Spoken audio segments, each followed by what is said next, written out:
The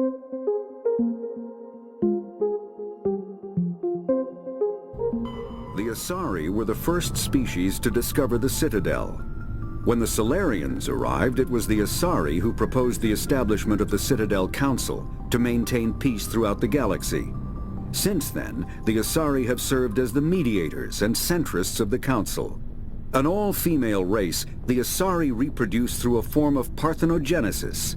They can attune their nervous system to that of another individual of any gender and of any species to reproduce. This capability has led to the unseemly and inaccurate rumors about Asari promiscuity. Asari can live for over 1,000 years, passing through 3 stages of life. In the maiden stage, they wander restlessly, seeking new knowledge and experience. When the matron stage begins, they meld with interesting partners to produce their offspring.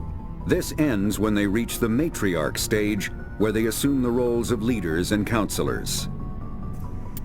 The second species to join the Citadel, the Solarians, are warm-blooded amphibians with a hyperactive metabolism. Solarians think fast, talk fast, and move fast. To Solarians, other species seem sluggish and dull-witted. Unfortunately, their metabolic speed leaves them with a relatively short lifespan. Solarians over the age of 40 are a rarity. The Solarians were responsible for advancing the development of the primitive Krogan species to use as soldiers during the Rachni Wars. They were also behind the creation of the genophage bioweapon the Turians used to quell the Krogan rebellions several centuries later. Solarians are known for their observational capability and non-linear thinking. This manifests as an aptitude for research and espionage. They are constantly experimenting and inventing, and it is generally accepted that they always know more than they are letting on. Roughly 1,200 years ago, the Turians were invited to join the Citadel Council to fulfill the role of galactic peacekeepers. The Turians have the largest fleet in Citadel space, and they make up the single largest portion of the Council's military forces. As their territory and influence has spread, the Turians have come to rely on the Solarians for military intelligence and the Asari for diplomacy. Despite a somewhat colonial attitude towards the rest of the galaxy, the ruling hierarchy understands they would lose more than they would gain if the other 2 races were ever removed. Turians come from an autocratic society that values discipline and possesses a strong sense of personal and collective honor. There is lingering animosity between Turians and humans over the First Contact War of 2157, which is known as the Relay 314 incident to the Turians. Officially, however, the 2 species are allies, and they enjoy civil, if cool, diplomatic relations. 50,000 years ago, the Protheans were the only spacefaring species in the galaxy. They vanished in a swift galactic extinction. Only the legacy of their empire remains. They are believed to have built the mass relays and the Citadel, which have allowed numerous species to explore and expand throughout the galaxy. Prothean ruins are found on worlds across the galaxy. While surprisingly intact for their age, functioning examples of Prothean paleotechnology are rare. Time and generations of looters have picked their dead cities and derelict stations clean. Some believe the Protheans meddled in the evolution of younger races. The Hanar homeworld of Kajay, for example, shows clear evidence of former Prothean occupation. The presence of a former Prothean observation post on Mars has caused a rebirth of interventionary evolutionists among humans. These individuals believe the god myths of ancient civilizations are misremembered encounters with aliens. Though now extinct, the Rachni once threatened every species in Citadel space. Over 2,000 years ago, explorers foolishly opened a mass relay to a previously unknown system and encountered something never seen before or since, a species of spacefaring insects guided by a hive mind intelligence. Unfortunately, the Rachni were not peaceful, and the galaxy was plunged into a series of conflicts known as the Rachni Wars. Attempts to negotiate were futile, as it was impossible to make contact with the hive queens that guided the race from beneath the surface of their toxic home world. The emergence of the Krogan ended the Rachni Wars. Bred to survive the harshest environments, the Krogan were able to strike at the queens in their lairs and reclaim conquered Council worlds. But when Krogan fleets pressed them back to their homeworld, the Rachni refused to surrender, and the Krogan eradicated them from the galaxy. In the early 2160s, the Alliance began aggressive colonization of worlds in the Skyllian Verge, much to the dismay of the Batarians, who had been developing the region for several decades. In 2171, the Batarians petitioned the Council to declare the Verge a zone of Batarian interest. The Council refused, however, declaring unsettled worlds in the region open to human colonization. In protest, the Batarians closed their Citadel embassy and severed official diplomatic relations with the Council, effectively becoming a rogue state. They instigated a proxy war in the Verge by funneling money and weapons to criminal organizations, urging them to strike at human colonies. Hostilities peaked with the Skyllian Blitz of 2176, an attack on the human capital of Elysium by Batarian-funded pirates and slavers. In 2178, the Alliance retaliated with a crushing assault on the moon of Torfin, long used as a staging base by Batarian-backed criminals. In the aftermath, the Batarians retreated into their own systems and are now rarely seen in Citadel space. The Elcor are a Citadel species native to the high-gravity world Dakuna. They are massive creatures, standing on 4 muscular legs for increased stability. Elcor move slowly, an evolved response to an environment where a fall can be lethal. This has colored their psychology, making them deliberate and conservative. Elcor speech is ponderous and monotone. Among themselves, scent, slight movements, and subvocalized infrasound convey shades of meaning that make a human smile seem as subtle as a fireworks display. Since their subtlety can lead to misunderstandings with other species, the Elcor often go out of their way to clarify when they are being sarcastic, amused, or angry.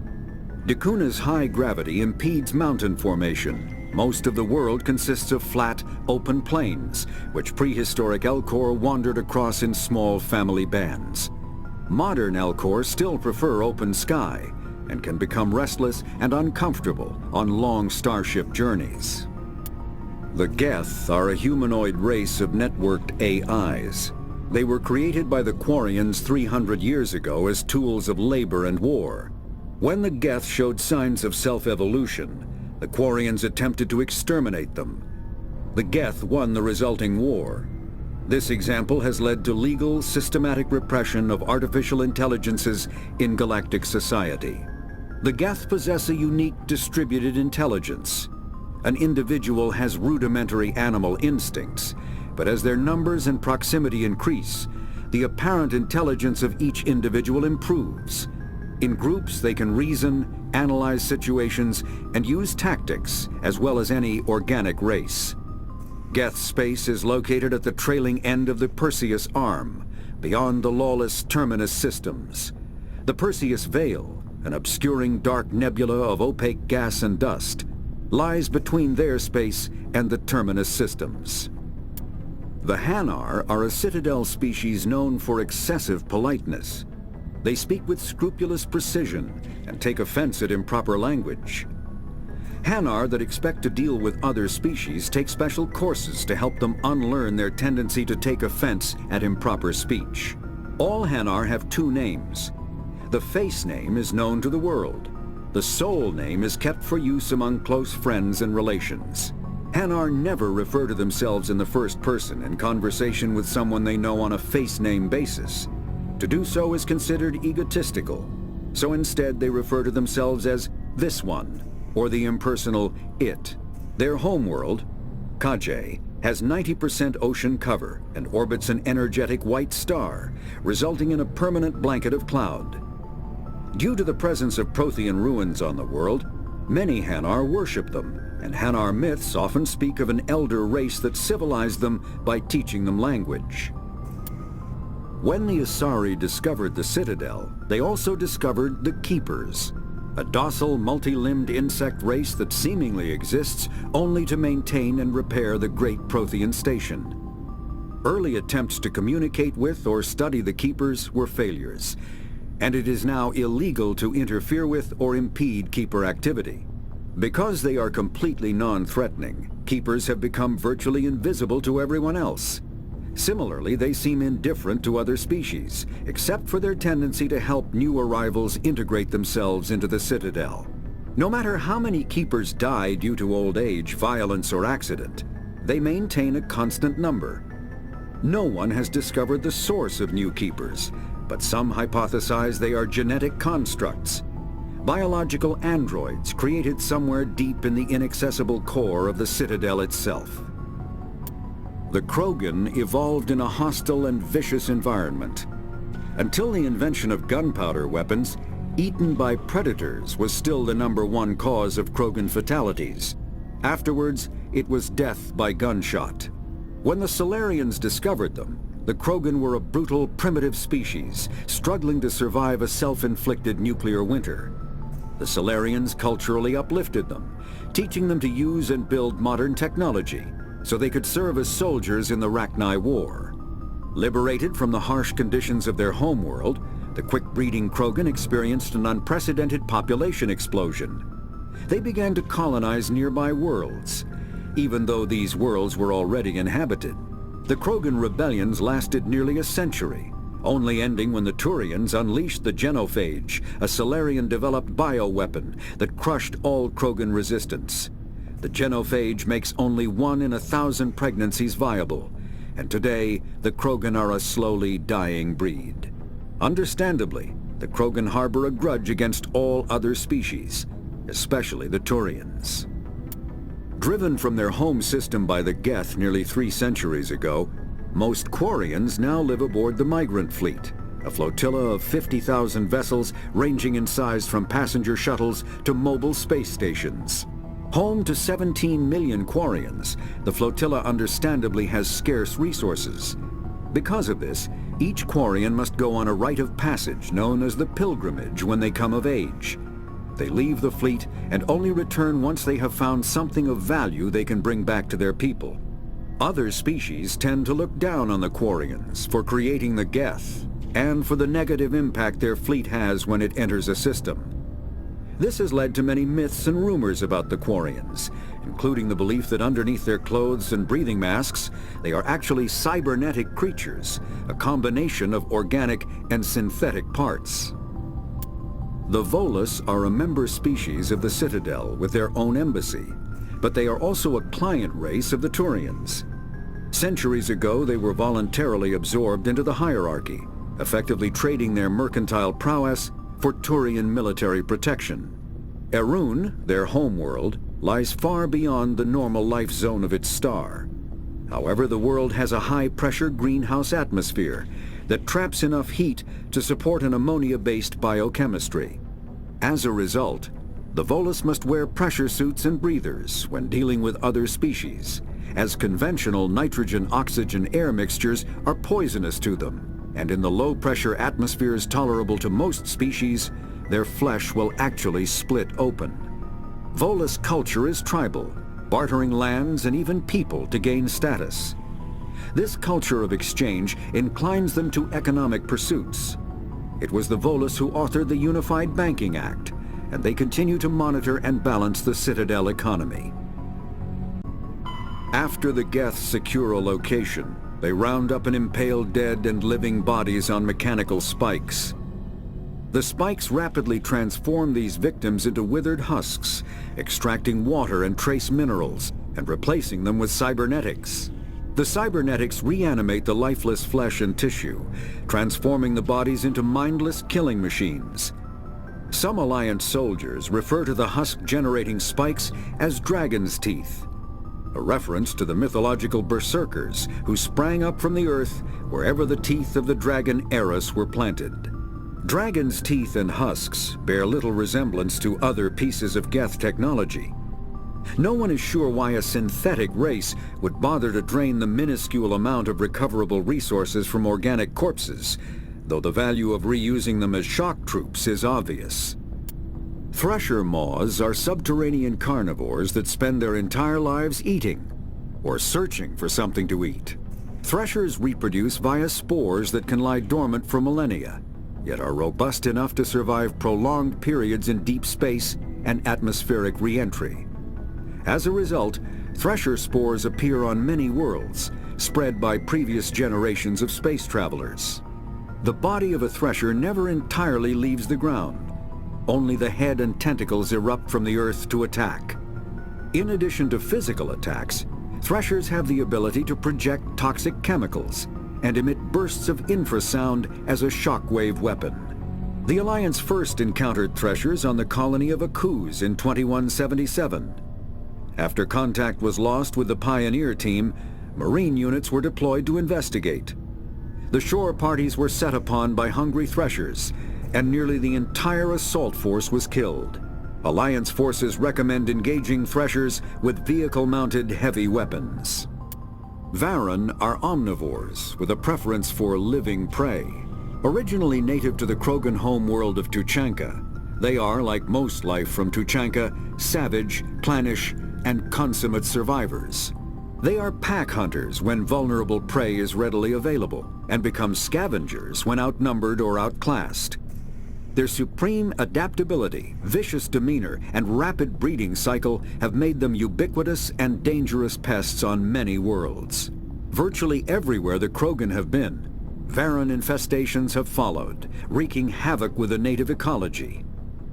The Krogan have had a love-hate relationship with Varren for millennia, alternately fighting them for territory and embracing them as treasured companions.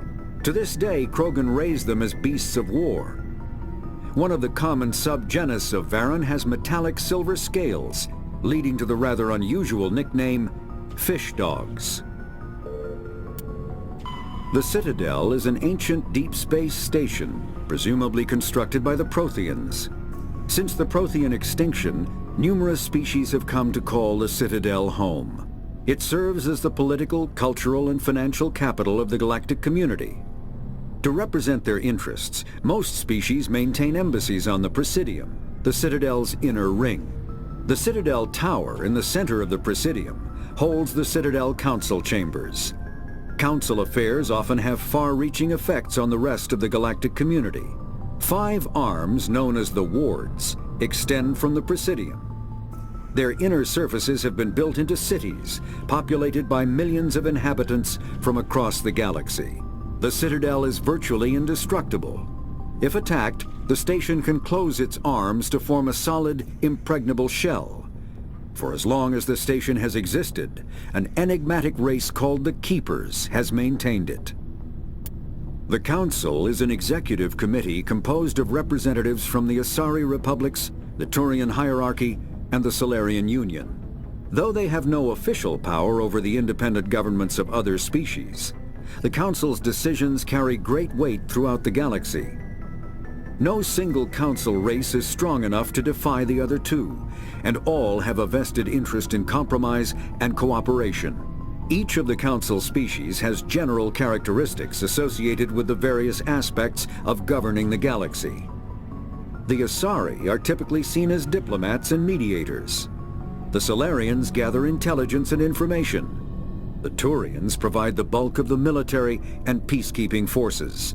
Any species granted an embassy on the Citadel is considered an associate member, bound by the accords of the Citadel Conventions.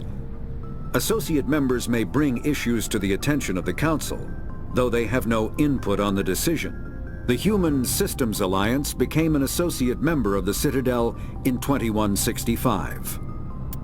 Citadel space is an unofficial term referring to any region of space controlled by a species that acknowledges the authority of the Citadel Council.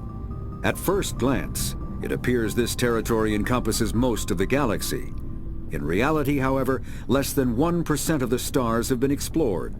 Even Mass Effect FTL drive is slow relative to the volume of the galaxy. Empty space and systems without suitable drive discharge sites are barriers to exploration.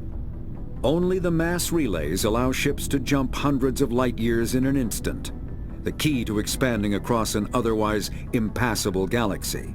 Whenever a new relay is activated, the destination system is rapidly developed. From that hub, FTL drive is used to expand to nearby star clusters.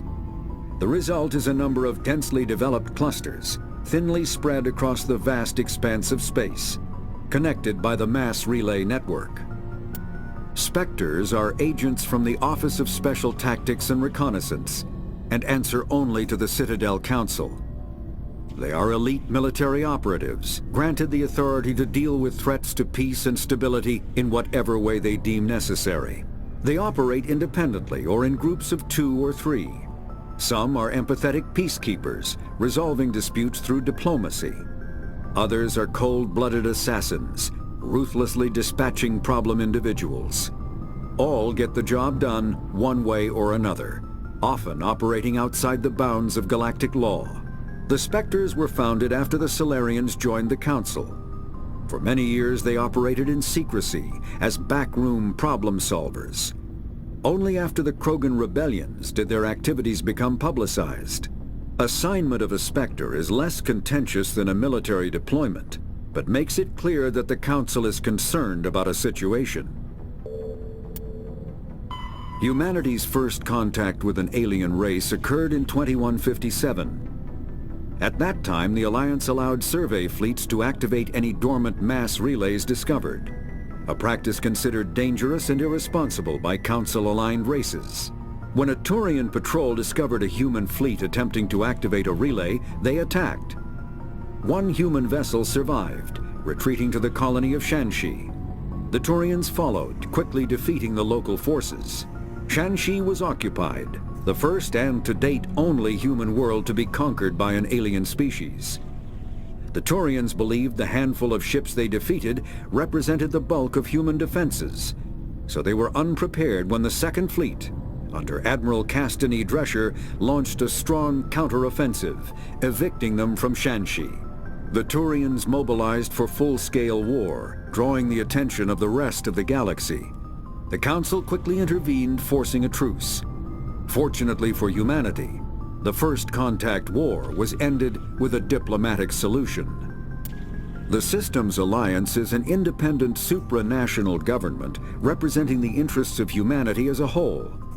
The Alliance is responsible for the governance and defense of all extrasolar colonies and stations.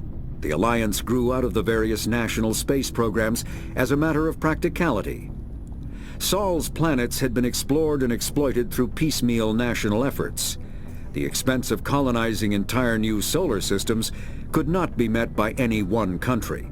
With humans knowing that alien contact was inevitable, there was enough political will to jointly fund an international effort. Still, the Alliance was often disregarded by those on Earth until the First Contact War.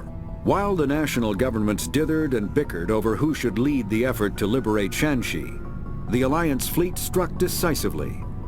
Post-war public approval gave the Alliance the credibility to establish its own parliament and become the galactic face of humanity.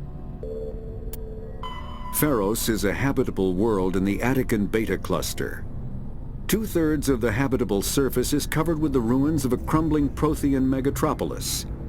In the millennia since the Prothean extinction, the ruins have been repeatedly picked over by looters many times. Pharos was considered a poor prospect for colonization, as little open ground remains for agriculture. The only sizable freshwater sources are the poles, which are tapped by the decaying Prothean aqueduct systems. The dead cities, while in good condition considering their antiquity, are of uncertain stability. Ground level is congested by a dozen meters of fallen debris, and the air is fouled by dust. In 2178, the Human Exogeny Corporation announced its intention to place a permanent colony on Pharos to thoroughly explore the ruins. The pioneer settlement was placed on the upper levels of several intact skyscrapers, using the surviving Prothean aqueducts and rooftop hydroponic gardens to support the population. Noveria is a cool, rocky world with most of its hydrosphere locked up in massive glaciers. A privately chartered colony world, the planet is owned by the Noveria Development Corporation Holding Company. The NDC is funded by investment capital from 24 high-technology development firms and administrated by an executive board representing their interests. The investors built remote hot labs in isolated locations across Noveria's surface. These facilities are used for research too dangerous or controversial to be performed elsewhere, as Noveria is technically not part of Citadel space and therefore exempt from Council law. By special arrangement, Citadel special tactics and reconnaissance agents have been granted extraterritorial privileges, but it remains to be seen how committed the Executive Board is to that principle. Given its unique situation, it is understandable that Noveria is often implicated in all manner of wild conspiracy theories. Vermeer is a lush world located on the frontier of the Attican Traverse. Its vast seas and orbital position on the inner life zone have created a wide equatorial band of humid, tropical terrain. Only the political instability of the region has impeded efforts at colonization. Many times the Citadel has opened negotiations to settle Vermeer with various criminal gangs and petty dictatorships in the nearby terminus systems. All fell apart due to internal power shifts within the opposing parties. The Citadel has written off the colonization of Vermeer as impossible without significant political change. The terminus powers themselves are unlikely to ever settle Vermeer. Most lack the resources to support settlement of a virgin world, finding it more expedient to steal from their neighbors than build for themselves. The terminus systems are located on the far side of the Attican Traverse, beyond the space administered by the Citadel Council or claimed by the Human Systems Alliance. It is populated by a loose affiliation of minor species, united only in their refusal to acknowledge the political authority of the Council or adhere to the Citadel conventions. Their independence comes at a price. The terminus is fraught with conflict. War among the various species is common, as governments and dictators constantly rise and fall. The region is a haven for illegal activities, particularly piracy and the slave trade. At least once a year, a fleet from the terminus invades the nearby Attican Traverse. These attacks are typically small raids against poorly defended colonies. The Council rarely retaliates, as sending patrols into the terminus systems could unify the disparate species against their common foe, triggering a long and costly war. There are between 200 and 400 billion stars in the galaxy, and less than 1% of them have ever been visited or had their systems properly surveyed. Humanity's early expansion into the Attican Traverse was haphazard, a desperate race to claim habitable planets where populations can be economically settled. Ignored in the wake of this land grab were thousands of less hospitable worlds, each potentially rich with industrial resources. The wealth of entire solar systems lies untapped, waiting for corporate survey teams or independent pioneers to discover and exploit them. However, this is not an easy task. In addition to the environmental hazards, the fact that uncharted worlds are largely ignored makes them popular bases for criminals, revolutionaries, cults, and others who wish to remain unnoticed by galactic society. The Normandy is a prototype starship developed by the Human Systems Alliance with the assistance of the Citadel Council. It is optimized for scouting and reconnaissance missions in unstable regions using state-of-the-art stealth technology. For most ships, the heat generated through standard operations is easily detectable against the absolute zero background of space. The Normandy, however, is able to temporarily sink this heat within the hull. Combined with refrigeration of the exterior hull, the ship can travel undetected for hours or drift passively for days of covert observation. This is not without risk. The stored heat must eventually be radiated, or it will build to levels capable of cooking the crew alive. Another component of the stealth system is the Normandy's revolutionary Tantalus drive, a mass effect core twice the standard size. The Tantalus drive generates mass concentrations that the Normandy falls into, allowing it to move without the use of heat-emitting thrusters. Sovereign is the flagship of the rogue Spectre's Sarin. An enormous dreadnought larger than any other ship in any known fleet, it is crewed with both Geth and Krogan. At 2 kilometers long, its spinal-mounted main gun is likely capable of penetrating another dreadnought's kinetic barriers with a single shot. How Sarin acquired this incredible warship is unknown. The prevailing opinion is that Sovereign is a Geth construct, while others believe it is a Prothean relic. Its design, however, hints at a more alien and mysterious origin. The attack on Eden Prime demonstrated Sovereign's ability to generate mass effect fields powerful enough to land on a planetary surface.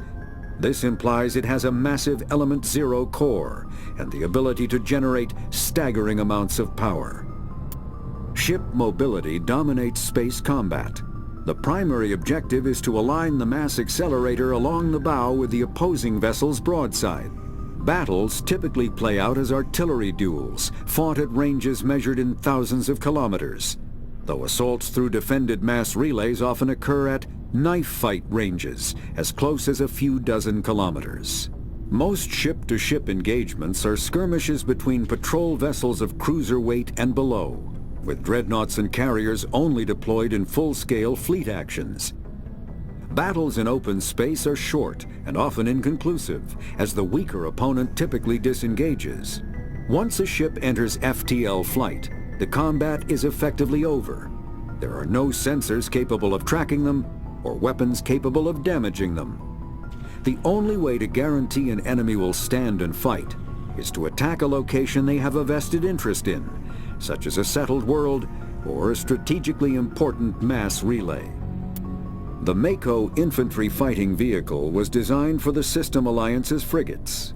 Though the interior is cramped, an M35 is small enough to be carried in the cargo bay and easily deployed on virtually any world. With its turreted 155mm mass accelerator and coaxially mounted machine gun, the Mako can provide a fire team with weapon support as well as mobility. Since Alliance Marines may be required to fight on any world, the Mako is environmentally sealed and equipped with microthrusters for use on low-gravity planetoids.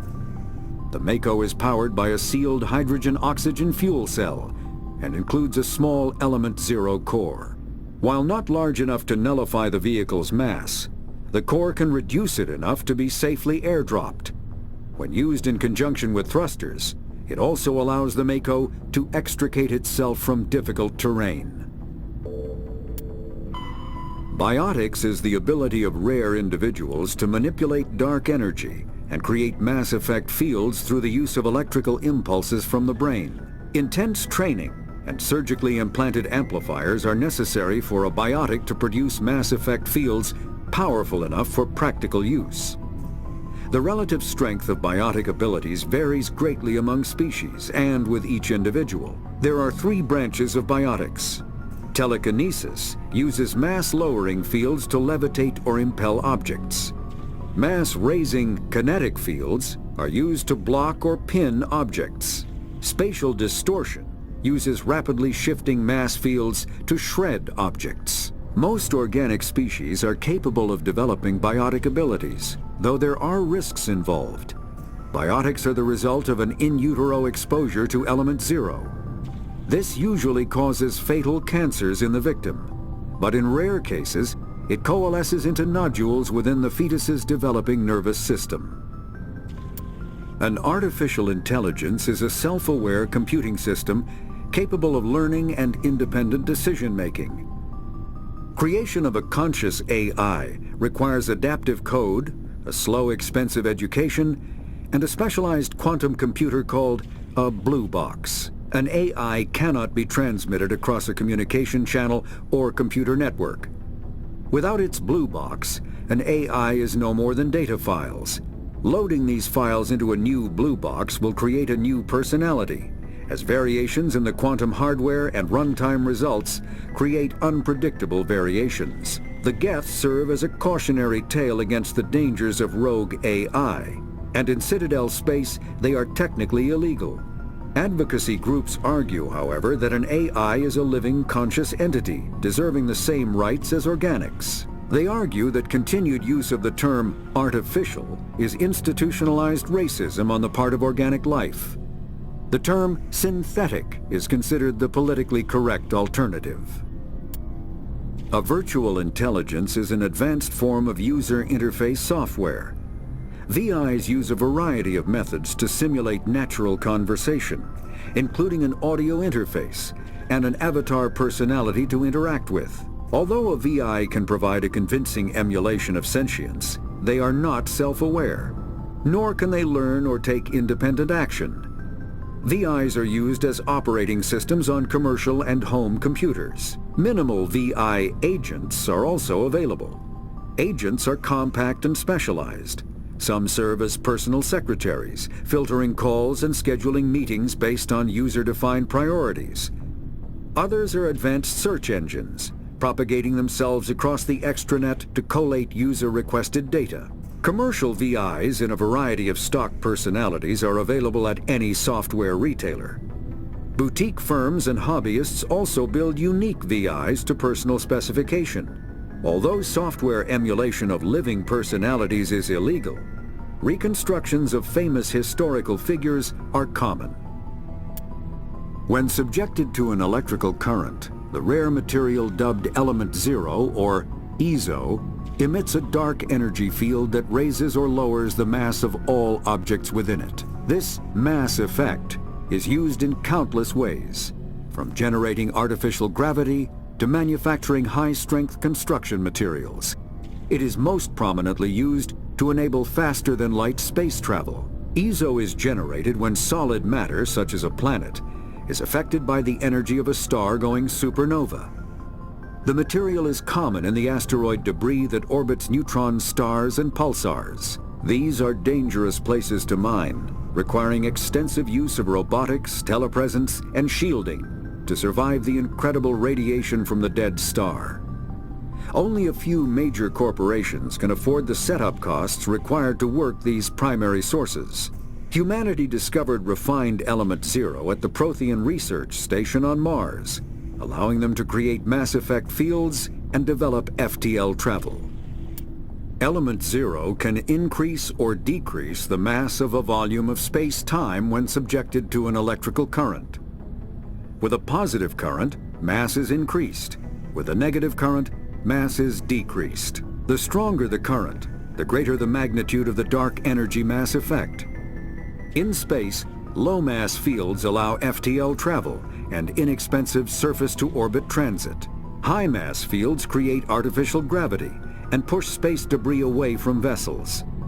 In manufacturing, low-mass fields permit the creation of evenly blended alloys, while high-mass compaction creates dense, sturdy construction materials. The military makes extensive use of mobility-enhancing technologies, with mass effect utilizing fighting vehicles standard frontline issue in most military forces. Mass effect fields are also essential in the creation of kinetic barriers or shields to protect against enemy fire. Mass relays are feats of Prothean engineering advanced far beyond the technology of any living species. They are enormous structures scattered throughout the stars and can create corridors of virtually mass-free space, allowing instantaneous transit between locations separated by years or even centuries of travel using conventional FTL drives. Primary mass relays can propel ships thousands of light years, often from one spiral arm of the galaxy to another. However, they have fixed one-to-one connections. A primary relay connects to one other primary relay and nowhere else. Secondary relays can only propel ships across a few hundred light years. However, they are omnidirectional. A secondary relay can send a ship to any other relay within its limited range. There are many dormant primary relays whose corresponding twins have not yet been located. These are left inactive until their partner is charted, as established civilizations are unwilling to blindly open a passage that might connect them to a hostile species. Omni-tools are handheld devices that combine a computer microframe, sensor analysis pack, and manufacturing fabricator. Versatile and reliable, an Omni-tool can be used to analyze and adjust the functionality of most standard equipment, including weapons and armor, from a distance. The fabrication module can rapidly assemble small three-dimensional objects from common reusable industrial plastics, ceramics, and light alloys. This allows for field repairs and modifications to most standard items, as well as the reuse of salvaged equipment. Omni-tools are standard issue for soldiers and first-in colonists. Combat hard suits use a dual-layer system to protect the wearer.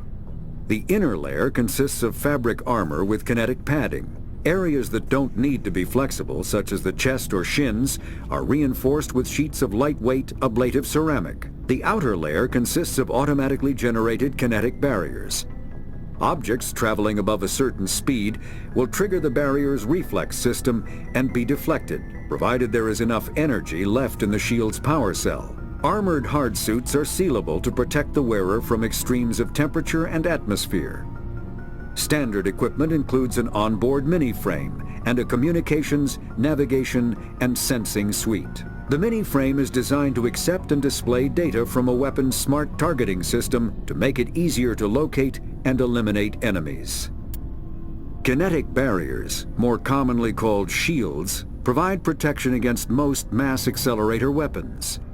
Whether on a starship or a soldier's suit of armor, the basic principle remains the same. Kinetic barriers are repulsive mass effect fields, projected from tiny emitters.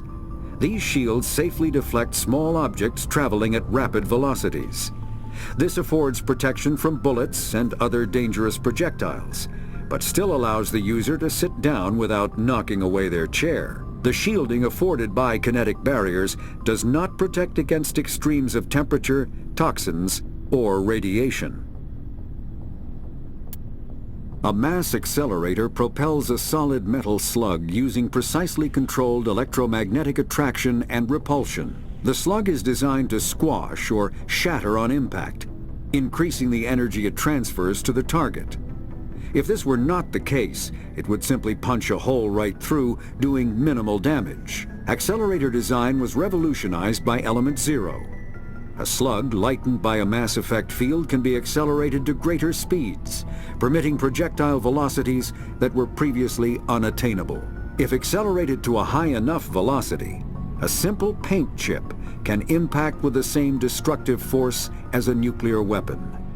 However, mass accelerators produce recoil equal to their impact energy. This is mitigated somewhat by the mass effect fields that rounds are suspended within. But weapon recoil is still the prime limiting factor on slug velocity. Medigel is a common medicinal salve used by paramedics, EMTs, and military personnel. It combines several useful applications: a local anesthetic, disinfectant, and clotting agent all in one. Once applied, the gel is designed to grip tight to flesh until subjected to a frequency of ultrasound. It is sealable against liquids, most notably blood, as well as contaminants and gases. The gel is a genetically engineered bioplasm created by the CERTA Foundation, a medical technology megacorp based on Earth. Technically, Medigel violates Council laws against genetic engineering, but to date, it has proved far too useful to ban. All modern infantry weapons, from pistols to assault rifles, use micro-scaled mass accelerator technology. Projectiles consist of tiny metal slugs suspended within a mass-reducing field, accelerated by magnetic force to speeds that inflict kinetic damage. The ammo magazine is a simple block of metal. The gun's internal computer calculates the mass needed to reach the target based on distance, gravity, and atmospheric pressure, then shears off an appropriate-sized slug from the block. A single block can supply thousands of rounds, making ammo a non-issue during any engagement. Top-line weapons also feature smart targeting that allows them to correct for weather and environment. Firing on a target in a howling gale feels the same as it does on a calm day at the practice range. Smart targeting does not mean a bullet will automatically find the mark every time the trigger is pulled. It only makes it easier for the marksman to aim.